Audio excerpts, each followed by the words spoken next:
बिस्मिल्लाहिर्रहमानिर्रहीम अस्सलामु अलैकुम रहमतुल्लाह। हर गुजरते दिन के साथ जिस तरीके से आसिफ अली जरदारी के गिरद घेरा तंग किया जा रहा है, वैसे ही आसिफ अली जरदारी का जो गुस्से का लेवल है बढ़ता चला जा रहा है, पारा हाई होता चला जा रहा है। और अब आसिफ अली जरदारी की जानिब से ये स्टेटमेंट आना, प्राइवेटली बात करना और सोर्सेस का क्लेम करना, बाद में इसको मीडिया के अंदर चला देना, और उन मीडिया चैनल्स के अंदर जहाँ पर पीपल्स पार्टी की सपोर्ट है, हिमायत है, ये तो आपको बड़ा वाज़ेह नज़र आता है। देखिए आज पाकिस्तान के हालात ये बन चुके हैं कि आपको मीडिया के अंदर एक बहुत बड़ी डिवाइड नज़र आती है। जिस तरह से पब्लिक के अंदर एक डिवाइड मौजूद है, उसका इम्पैक्ट ज़ाहिरी बात है तमाम के तमाम इदारों के ऊपर होता है। आवाम के अंदर एक डिवाइड मौजूद है, एक बहुत बड़ी तादाद, बहुत बड़ा एक तबका, बल्कि सबसे ज़्यादा पाकिस्तान में अगर सपोर्ट बेस है, वोट बैंक है, वो इमरान खान का एक मुसल्लमा हकीकत है। नंबर 2, इसके साथ साथ पीपल्स पार्टी की सपोर्ट है जो थोड़ी बहुत बची है, और नंबर 3 के ऊपर नून लीग, फिर उसके बाद बाकी जमातें हैं। जिस तरह से अभी कुछ अर्सा पहले ये TLP, तहरीक लब्बैक पाकिस्तान, उनका एक वोट बैंक था, लेकिन क्योंकि पंजाब के अंदर इस बात को नून लीग के लिए हज़म करना बड़ा मुश्किल था, तो नून लीग ने ऑपरेशन करके TLP को मुकम्मल तौर पर ख़त्म कर दिया। कि वापस आएगी, यह आपने बात जहन में रखनी है, यहाँ पे अल्फाज नोट कर लें। TLP एक दिन वापस आएगी जब इनकी लीडरशिप बाहर आ जाएगी। आज क्योंकि ये TLP वाले मौजूदा गवर्नमेंट को, हुकूमत को, निज़ाम को, सेटअप को सूट नहीं करते, इस वजह से उनकी लीडरशिप पकड़ के तो अंदर डाल दी गई है। लेकिन एक दिन ये बाहर आएंगे और उसी बल्कि ज़्यादा इम्पैक्ट के साथ, पॉपुलैरिटी के साथ आएंगे। तो जिस तरह से एक डिवीज़न मौजूद है, डिवाइड मौजूद है पब्लिक के अंदर, उसका इजहार, उसका आपको अमली मुजाहरा नज़र आता है तमाम इदारों में, ख़ास तौर पर मीडिया में। अब मीडिया के अंदर पीपल्स पार्टी के सोर्सेस से बहुत सारे लोग बात करते हैं, कनेक्ट होते हैं। वहाँ से उन्होंने खबर ब्रेक की है कि आसिफ अली जरदारी ने कैटेगोरिकली शहबाज शरीफ को बड़ा सख्त पैगाम भिजवा दिया है, और सोचना भी ना, ये पैगाम भेजा कि सोचना भी ना मुझे हटाने का, अपनी औकात में रहो, किसी के बाप के अंदर इतनी हिम्मत नहीं। अब आसिफ अली जरदारी क्यों इतना सख्त गुस्से में है,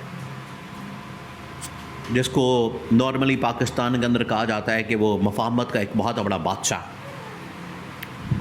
वो किंग है। उस किंग की हालत ये है, उस बादशाह की हालत ये है, वो बेचारा आज खुद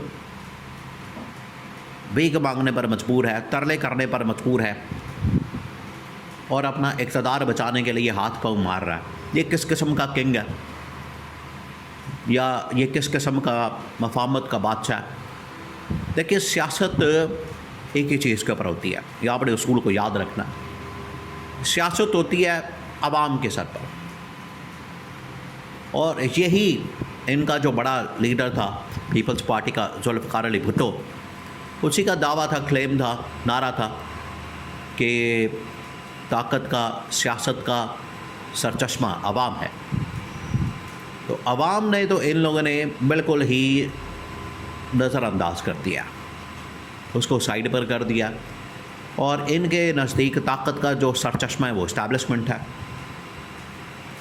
लेकिन अब आसिफ अली जरदारी को समझ आई है कि हमने कितनी बड़ी गलती की, नून लीग का साथ दे के, इस्टेब्लिशमेंट का साथ दे के, और ये जो इस वक्त हालात बन चुके हैं, इसमें हम खुद ट्रैप होते जा रहे हैं। इसके अंदर से जितना जल्दी हम निकल जाएं, आवाम के अंदर चले जाएं, तो हमारी सियासत बच सकती है, वरना हमारी सियासत का जो 1-2% बच चुकी है वो भी फारग हो जाएगा सारा कुछ।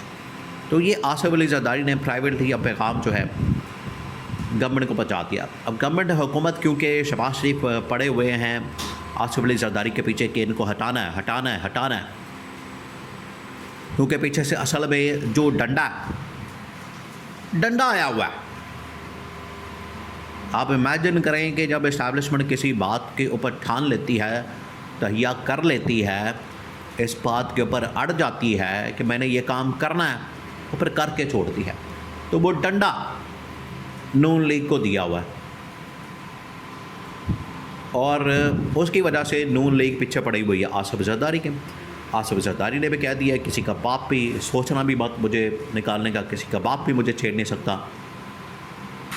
तो ये लास्ट वार्निंग, ये इनको बता दिया गया। जो लास्ट वार्निंग है वो एक किस्म की आप समझे कि इनको कहा गया है कि आप last budget, last speech, last address तैयार करें। शहबाज शरीफ को कहा है कि आप बिल्कुल घर जाने की तैयारी करें और अपना सामान पैक करें और आखिरी तकरीर लिखवा लें। लिख तो आप सकते नहीं, खैर लिखने वाला काम तो आपके अंदर है नहीं, लिखने की काबिलियत तो आपके अंदर है नहीं, तो आप ये तकरीर लिखवा लें और तकरीर लिखवा के तैयार करें और आखिरी बजट वाले दिन ये आखिरी तकरीर करके तो घर दफ़ा हो जाए।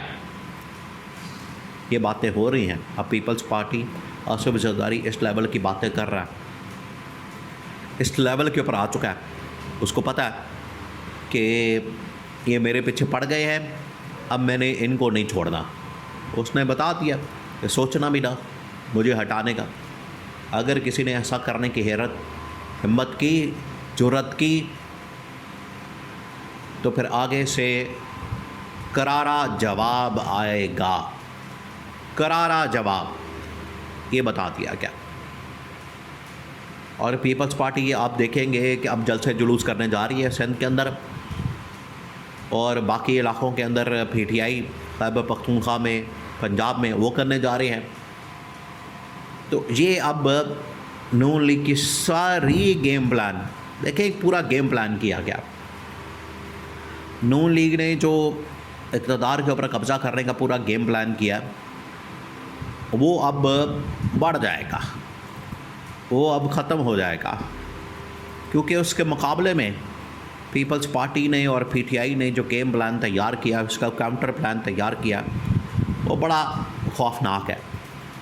उससे जो एक लड़ाई शुरू होगी और लड़ाई का एक पूरा मंजरनामा बनेगा, उसके अंदर ये हाथियों की लड़ाई है। कॉन्स्टिट्यूशन 1 के ऊपर भी हाथियों की लड़ाई और ये इक़्तिदार की लड़ाई, हाथियों की लड़ाई। आवाम बेचारी पिस जाएगी, लेकिन फिर भी चलें। इक़्तिदार की लड़ाई जो है वो अरसे से चली आ रही है, पहले दिन से चली आ रही है, तो अब दोबारा से ये करके देख लें।